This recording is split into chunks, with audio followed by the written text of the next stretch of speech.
In the 24th chapter of Luke, that great record, and as you so well know, all the gospel records indicate that Jesus Christ had already been raised previous to Easter Sunday. But some tremendous things occurred on Easter Sunday. It says here in verse 1, "Now upon the first day of the week, very early in the morning,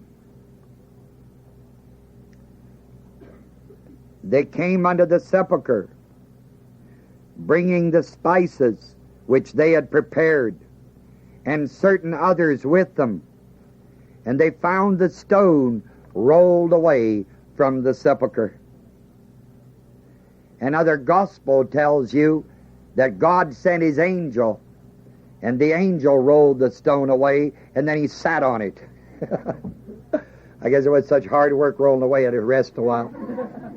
But it does say that, and it's very significant, because if you will remember, that tomb, that sepulcher, had been legally sealed by the government. Nobody better mess with it. The only thing is that information about the government didn't get through to God. That's right. This tomb had been sealed officially. And yet that wonderful day, that wonderful Saturday, God sent his angel Gabriel down, and he rolled the stone away. And that in itself is a fantastic study. You see, if you were in Jerusalem, where Dr. Somerville is tonight, along with a whole bunch of our believers this week, of course, in the Holy Land, they perhaps today were at the Garden Tomb. It isn't accurate. The location is within 100 or 200 feet of where Jesus Christ was buried. There's no question about that. But it's not the tomb, because the tomb has a stone that rolls. Here's the tomb. Let's say you walk into this. It's got a stone that rolls on the front, has a little trough built on the front it runs in. No. The sepulcher had been hewn out of stone, and there was you could get in. It's like an angle type of thing, sort of like you go in a cellar. That's a good way to tell you. Like you would enter into the side of a cellar. That's how it was. Then a big stone was rolled over the top of it. Then it was officially sealed.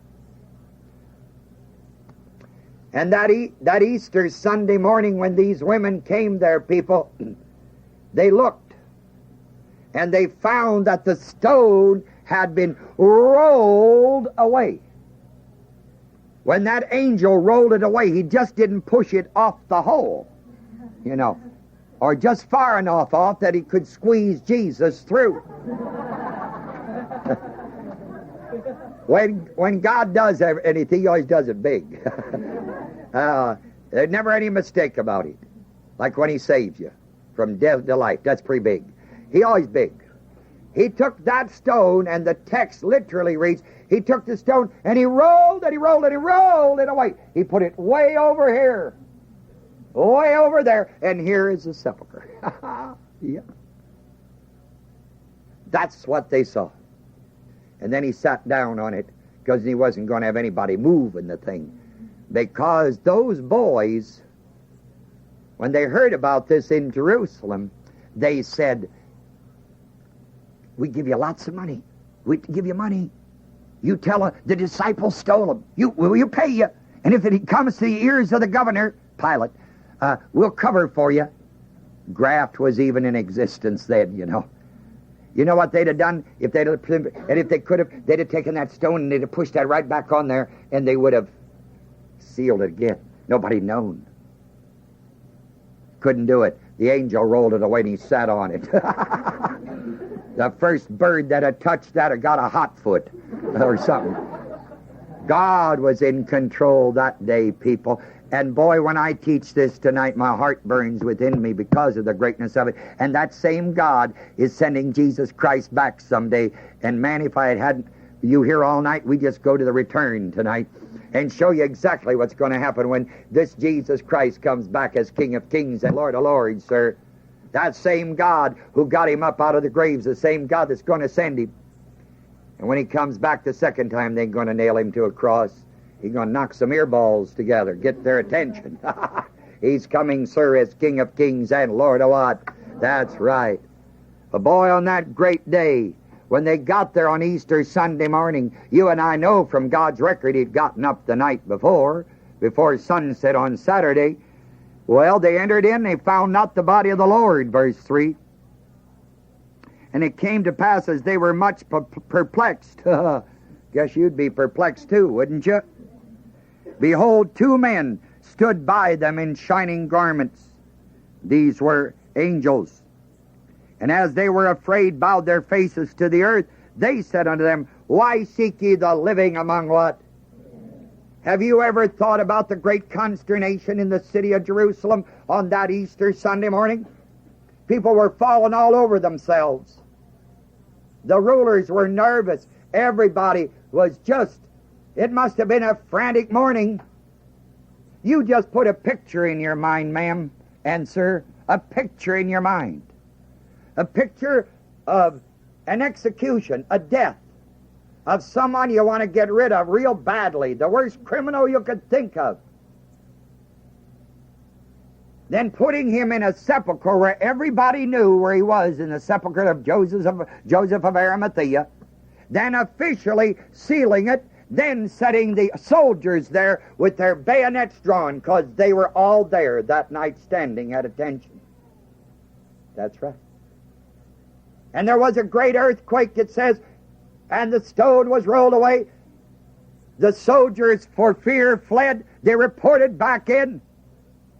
You mean to tell me that nobody got excited? Well, I want to tell you, sir, I'll bet the chief of police was up at 2:30 or 4 o'clock in the morning. And I'll bet all the judges in the city, all the members of the Sanhedrin did without breakfast that morning. The Pilate, all the rest of them. Why? Because something, people, had occurred that has never occurred in the history of the world before. That a man who was officially dead 3 days and 3 nights, crucified, dead, buried, tomb sealed, there's no way for that man to be out of there. Well, he is out. I want to tell you, there was many a trip to that sepulchre that day. Well, if I'd have been there, I'd have gone too. I'll bet you'd have been there, right? Why, sure. Golly, the other night when we left here for the heartbeat, they had a fire up here someplace at Sydney. I forget. Anyways, before we got going east, that'd be 75 or 70 goes east. Someplace, they had a fire. And you know, there were just car after car going down the road. Why, we even go to a fire. They happen all the time. Never been a resurrection.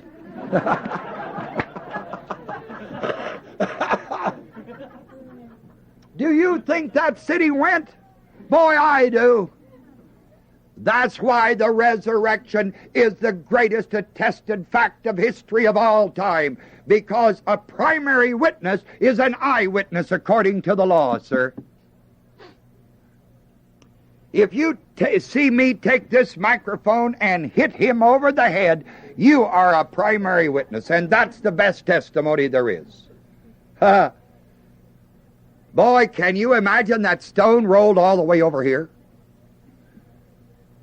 An angel sitting on, and then there's the empty sepulcher. One of the other Gospels tells a record of how this thing really sort of got around to it. Peter and the disciple whom Jesus loved, I don't know if that was Lazarus or John, they heard about this, and they started with their Adidas on and really moving out. That's for the core. They ran, it says in the Bible, and the younger disciple outran Peter on a foot race. And when he got there, he just looked.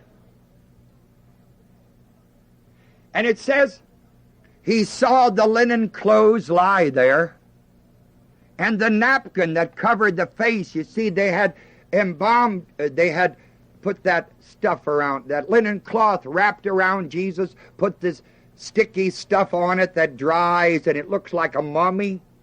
But not across the face. Across the face they'd put a napkin, a cloth.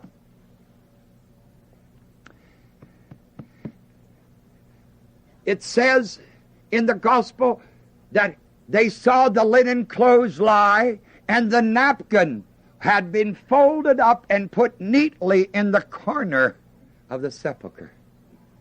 Boy, oh boy. And when this one fellow looked in there, that disciple who Jesus saw, he stooped over, it says, and he looked in. Oh. There is that wrapping. There's the place where the face was, but nothing in it. Nothing in it. When Peter gets there, according to the record, he never stopped and looked. He just went straight in the sepulchre. After he got in there, he looked. He looked after he got in. People, you see, these are historical facts. To us, they're truths, but they're just basic facts, too, of life, man. It's proven. Old Josephus, who didn't believe in the Lord Jesus Christ, said he rose.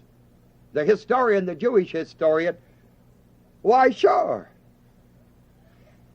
And he's the only one that's ever gotten up, sir. They can talk to me about all their great religions, their Brahmas, their Buddhas, everything else. They were all maybe great religious leaders. I don't know. Muhammad. But of all their greatness, people, they died, and they're still dead. There's only one, sir, that ever got up, and that's the Lord Jesus Christ. That's why I'm a Christian.